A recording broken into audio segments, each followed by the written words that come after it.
Bonjour! Aujourd'hui, nous allons voir comment faire de la résolution d'équations quadratiques, mais on va apprendre une nouvelle technique autre que la complétion du carré qui va aller un peu plus rapidement. Okay? Alors, d'abord, je vais faire un rappel, un retour rapide sur comment on faisait avant avec la complétion du carré. Donc, tu avais notre fameuse formule ici, y égale 6x2. Donc, ça, c'était le A, ça, c'était le B, ça, c'est le C. Pour être capable de trouver le sommet et les racines, tu devais toujours l'apporter sur la forme quadratique. Donc, tu devais faire la complétion du carré. Alors, ta première étape, c'était d'enlever le 6 parce qu'il fallait que ton A soit 1. Alors, tu divises par 6. Tu as y sur 6 égale x2 plus 4 tiers de x moins, oups, je peux simplifier mon 8 tiers à 4 tiers. Là, je prenais mon b qui est ici et pour trouver mon carré parfait, je faisais mon b divisé par 2 au carré. Alors, je fais 4 tiers divisé par 2 au carré. Alors, 4 tiers divisé par 2 au carré. Et ça fait 4 neuvièmes. Donc, 4 neuvièmes, c'est mon carré parfait. Alors, j'ouvre ma parenthèse. Je rajoute mon carré parfait là et je le soustrais à l'extérieur de la parenthèse. Donc, y sur 6. Là, j'écris mon binôme au carré. Donc, c'est x plus 2 tiers au carré. Et négatif 4 neuvièmes moins 4 tiers, ça fait négatif 16 neuvièmes. Et là, il me reste juste à faire fois 6 fois 6 et fois 6 pour trouver mon équation canonique. Alors, 6x plus 2 tiers au carré et 16 neuvièmes fois 6, ça fait 32 tiers. Oups, 32 tiers. Alors, à partir de ceci, tu pouvais déterminer ton HK. Donc, c'était négatif 2 tiers et négatif 32 tiers. C'est quand même un assez long processus. Ensuite, déterminer les racines, c'est trouver les x quand y est 0. Fait qu'on va aller dans notre formule qu'on vient de trouver, mon équation quadratique, et je vais aller isoler mon x. Donc, je vais faire plus 32 tiers, c'est pas un 2, c'est un 3. Donc, plus 32 tiers l'autre côté, 6x plus 2 tiers au carré. Je divise par 6, je divise par 6, ça me donne 16 neuvièmes égale x plus 2 tiers au carré. Et là, je vais faire la racine. La racine, je vous rappelle que ceci, c'est de la révision. Ça donne plus ou moins 4 tiers, parce que dès que tu fais la racine, tu peux avoir le plus ou le moins. Et il reste x plus 2 tiers. Fait qu'ici, je vais faire les deux éventualités. Dans l'éventualité où mon 4 tiers est positif, ça va me donner 4 tiers moins 2 tiers égale x. Alors, x va être égal à 2 tiers. Ou l'éventualité où c'est négatif 4 tiers moins 2 tiers égale x. Et ça fait négatif 6 tiers qui fait négatif 2. Donc, ça, c'est mes deux racines. Donc, c'est quand même assez beaucoup de travail.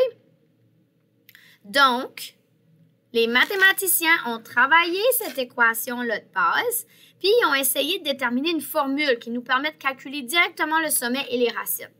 Dans une autre vidéo, je vais aller expliquer la preuve mathématique ou la preuve algébrique de où ça vient, les formules. Je ne la mets pas dans cette vidéo ici, donc si tu veux comprendre d'où ça vient, si tu veux vraiment avoir une bonne compréhension, un bon concept, tu peux aller voir l'autre vidéo qui va s'appeler la preuve algébrique. Mais voici les formules qui sont ressorties de ceci. OK? Alors, pour déterminer le sommet HK, j'utilise cette petite formule-là. Remarque que c'est en parenthèse parce que ça va donner une coordonnée, la coordonnée du sommet, la virgule pour séparer le H et le K. Alors, pour trouver le H, ça va être moins B divisé par 2A. Et pour trouver le K, c'est 4A fois C moins B au carré divisé par 4A.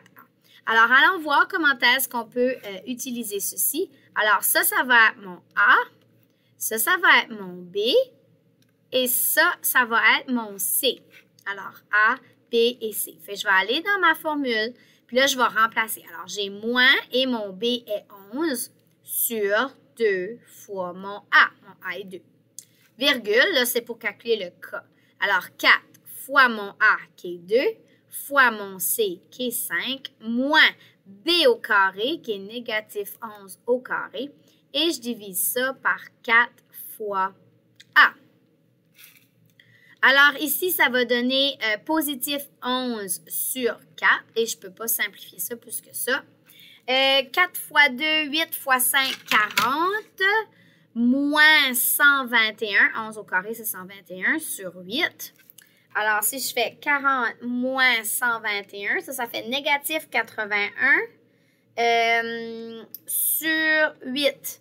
Et ça ne se simplifie pas. Alors, ça donne 11 quarts sur négatif 81 sur 8. Alors, mon H est 1 quart et mon K. Donc, ça, c'est les coordonnées de mon sommet. Donc, ça se fait quand même beaucoup plus rapidement que la complétion du carré.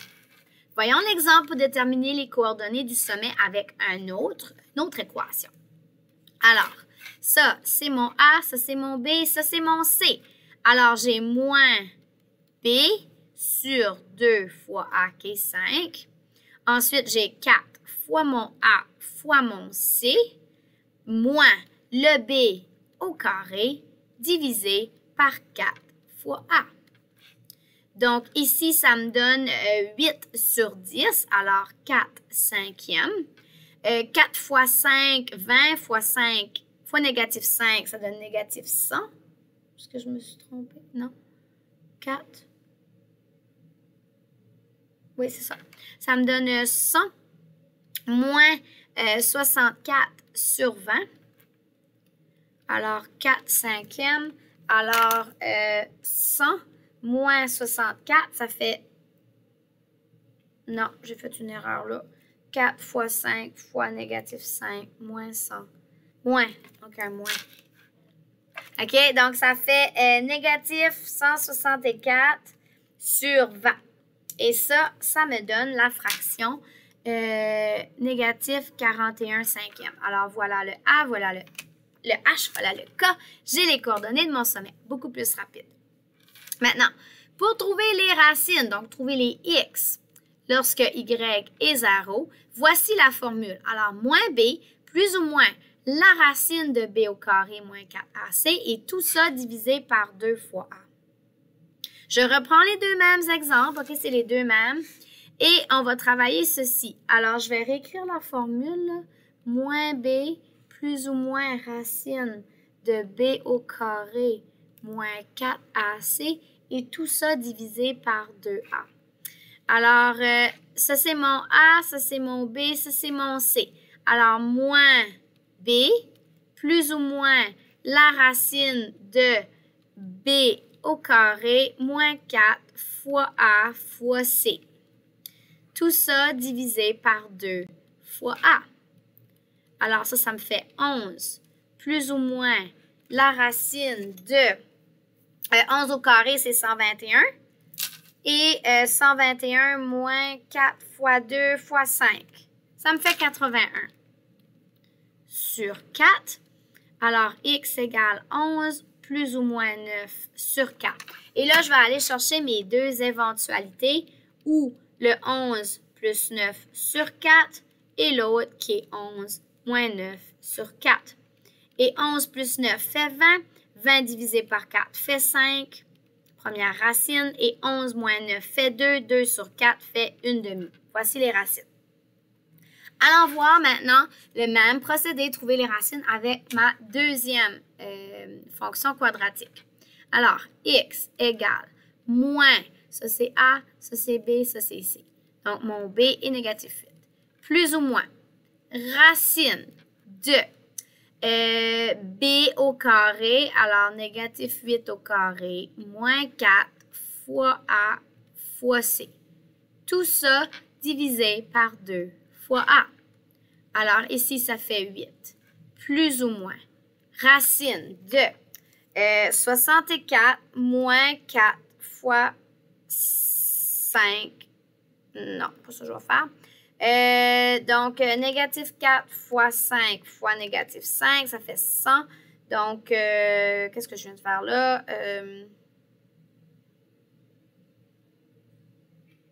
Qu'est-ce que je viens de faire qui n'est pas bien?